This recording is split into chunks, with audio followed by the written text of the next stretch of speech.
Hello बच्चों, let's read this question and the question is suggest a few measures for controlling the carbon dioxide level in the atmosphere। अभी हमें question में क्या बोला है? Question में पूछा है कि ऐसे कौन से मेजर्स हम ले सकते हैं जिससे हम कार्बन डाइऑक्साइड को क्या कर सकते हैं, कंट्रोल कर सकते हैं एटमोस्फियर में रिलीज होने से, या उसका जो कॉन्सेंट्रेशन है वो हम क्या कर सकते हैं, ये कर सकते हैं, कंट्रोल कर सकते हैं। तो ऐसे कौन कौन से मेजर्स है वो हमें पूछे हैं। तो यहाँ पे जो की कॉन्सेप्ट है, यहाँ पे जो की कॉन्सेप्ट है, की concept is the measures use to control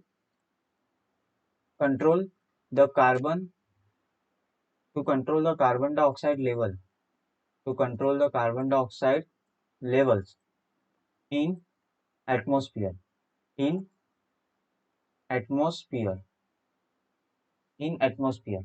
तो यहाँ पे स्टार्ट करते हैं एक्सप्लेनेशन से, एक्सप्लेनेशन एक्सप्लेनेशन से। तो ऐसे कौन कौन से मेजर्स है जिससे हम कार्बन डाइऑक्साइड लेवल को एटमॉस्फेयर में कंट्रोल कर सकते हैं। सबसे पहला मेजर्स क्या है?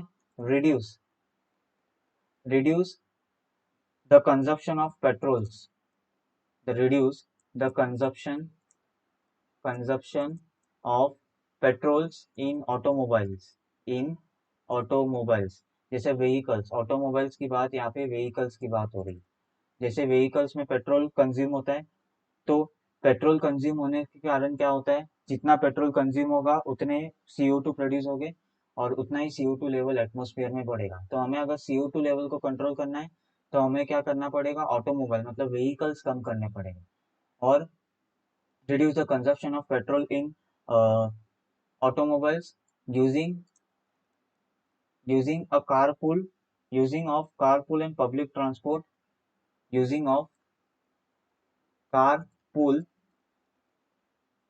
Carpool and public transport. सबसे जितना ज़्यादा पब्लिक ट्रांसपोर्ट यूज़ होगा उतना जो पर्सनल व्हीकल्स है वो कम यूज़ होंगे और उतना ही कम आपका एमिशन होगा कार्बन डाइऑक्साइड का एटमॉस्फेयर के अंदर। Helps in helps in petrol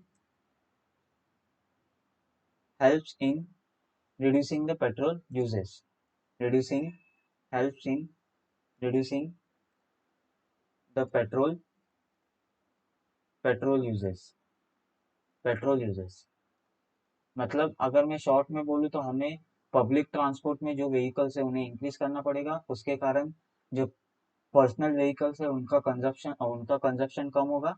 तो अपने आप अपना जो पेट्रोल से वो कम यूज होगा और उतना ही कार्बन डाइऑक्साइड कम रिलीज होगा एटमोस्फियर में। जो सेकेंड तरीका है जिससे हम कंट्रोल कर सकते हैं वो है कि using the alternative fuels, alternative fuels such as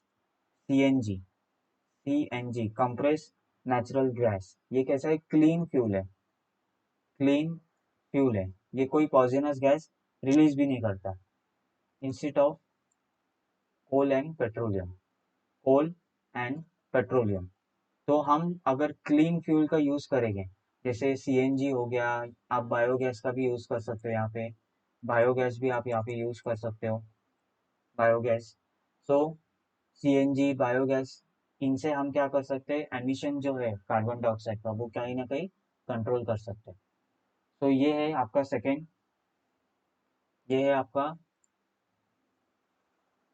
second तरीका जिससे हम सीएनजी सीएनजी यूज कर सीएनजी यूज करके, बायोगैस यूज करके हम क्या कर सकते हैं, एमिशन जो है वो क्या कर सकते हैं, एमिशन जो है एमिशन एमिशन क्या कर सकते हैं, यहाँ पे कंट्रोल कर सकते हैं। देन द थर्ड मेथड, तीसरा तरीका क्या है? तीसरा तरीका ये है कि manure should be prepare out later instead of burning it, or planting the more trees, planting the more trees in polluted area, in polluted areas। अभी ट्रीज को प्लांट करने में कैसा हम ये कर सकते हैं, ट्रीज देखो, ट्रीज क्या होते हैं, trees use the carbon dioxide for the photosynthesis. तो जितने ज्यादा ट्री होंगे वो उतना ज्यादा एटमोस्फेयर से कार्बन डाइऑक्साइड को एब्जॉर्ब करेंगे और उतना ही एटमॉस्फेयर में जो कार्बन डाइऑक्साइड लेवल है वो क्या होगा, कम होगा। तो ये एक और तरीका है। फोर्थ तरीका क्या हो सकता है, फोर्थ इज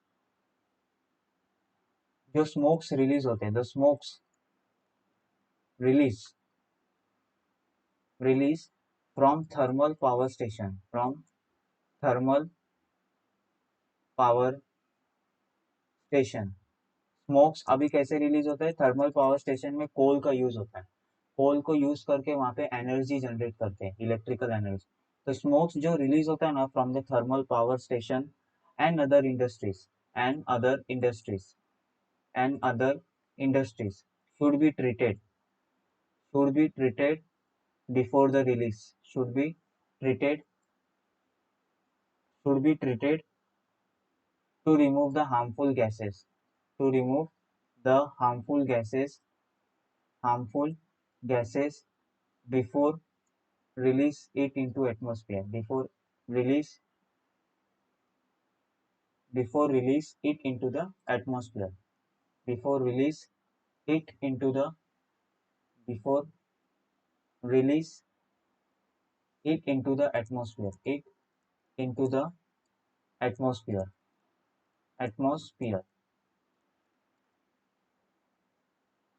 एंड फिफ्थ क्या हो सकता है, हम क्या कर सकते हैं,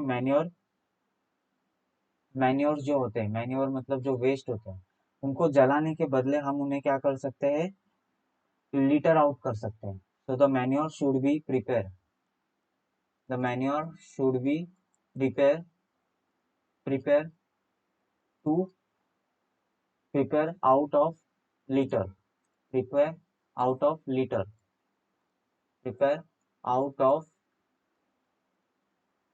litre insist of insist of burning it insist of burning it. जैसे हम कचरा जलाते हैं ना, कचरा जलाने के कारण क्या होता है, बहुत सारे ऐसे ऑर्गेनिक मैटर्स होते हैं जो क्या होते हैं, जब भी बर्न होते हैं तो वो क्या करते हैं, कार्बन डाइऑक्साइड रिलीज करते हैं एटमोस्फेयर में। तो अगर हम उन मैन्योर्स, उन्हें मैन्योर्स बोलते हैं मतलब वेस्ट, उन मैन्योर्स को हम दूसरे पर्पसेज में यूज करें, बर्निंग के बले मतलब बर्निंग के बजाय अगर हम उनका यूज करें, जैसे हम इन्हें कंपोस्ट मतलब हम सॉइल फर्टिलिटी बढ़ाने के लिए इन्हें यूज कर सकते हैं। कैसे यूज कर सकते हैं, इन्हें हमें क्या करना पड़ेगा, डीप विद इन सॉइल इन्हें क्या करना पड़ेगा, हमें डिग करके वहां पे कचरे को फिल करके सॉइल को ऊपर से ढक देना पड़ेगा, जिससे क्या होगा, जो बैक्टीरियाज हो गए, वो जो भी मैन्योर्स हो गए उन्हें ब्रेक डाउन करेंगे, जिसके कारण सॉइल फर्टिलिटी इंक्रीज होगा। इसे वर्मी कंपोस्ट बोलते हैं। अर्थवार्म डाल के वहाँ पे सॉइल फर्टिलिटी भी इंक्रीज कर सकते हैं और उसको यूज कर सकते हैं फॉर प्लांटिंग द ट्रीज। तो इस तरह मैन्योर्स को क्या करते हैं, हम प्रिपेयर आउट करते हैं litres insist of burning it, मतलब मैन्योर्स को दूसरी जगह यूज कर सकते हैं उसे जलाने से बदले। जलाने उसे जलाना नहीं है हमें, क्योंकि जलाओगे तो कार्बन डाइऑक्साइड रिलीज करेगा। इससे अच्छा है कि मैं उसका दूसरी जगह भी यूज करूँ। जैसे इसका एग्जांपल मैंने दिया था कंपोस्ट, मैं मैन्योर्स का यूज कर सकता हूँ। Manures is use is used to increase the fertility of the soil, to increase the fertility fertility of the soil by the vermicompost techniques। fertility of the soil, vermi compost में हम क्या करते हैं, organic matter जो होते हैं, fertility of the soil by the by using has by using has by using has by using it as compost, by using it as compost, it as compost। तो manure को इस तरह हम use करके carbon dioxide emission control कर सकते हैं। तो ऐसे बहुत सारे तरीके हैं, जैसे मैंने अभी बताया कि पेट्रोल का कंजप्शन हमें रिड्यूस करना है पब्लिक ट्रांसपोर्ट को बढ़ावा करके। फिर अल्टरनेटिव फ्यूल्स जैसे क्लीन फ्यूल जैसे सीएनजी, बायोगैस, ये क्लीन फ्यूल्स का यूज कर सकते हैं कोल और पेट्रोलियम के बदले। देन मोर ट्रीज को प्लांट कर सकते हैं पॉल्यूटेड एरिया में, जो कार्बन डाइऑक्साइड को एब्जॉर्ब करके उन्हें रिड्यूस कर सकता है। जो भी स्मोक्स रिलीज होते हैं, स्मोक्स जो भी रिलीज होते हैं पावर अलग अलग पावर स्टेशन से उन्हें ट्रीट करके ही फिर रिलीज करना है, जिससे कार्बन डाइऑक्साइड का जो लेवल है वो कम हो जाएगा। और मैन्योर्स को हम दूसरी जगह यूज कर सकते हैं जलाने से बदले, जिसके कारण हमारा फर्टिलिटी भी सॉइल का इंक्रीज होगा। जैसे एज अ कंपोस्ट उसको यूज कर सकते हैं to increase the fertility of the soil. इससे क्या होगा, हम उसको जलाएंगे भी नहीं और उसी तरह क्या करेंगे, कार्बन डाइऑक्साइड के लेवल को भी क्या करेंगे, कंट्रोल में रखेंगे। So in this way, we can control the CO2. In this way, we control the carbon dioxide level in the atmosphere. So अगर मैं यहाँ पे फाइनल आंसर की मैं बात करूँ, so the final answer here is, यहाँ पे फाइनल आंसर क्या होगा, final answer here is, this is the method, this is the various measures, this is the various measures which is discussed in explanation, which is discussed in explanation, which is discussed in explanation can be used, in explanation can be used, can be used for controlling, can be used for controlling the carbon dioxide level, carbon dioxide, carbon dioxide level in atmosphere, in the atmosphere, carbon dioxide levels in the atmosphere. So I hope आपको ये question समझा होगा। Thank you and best of luck.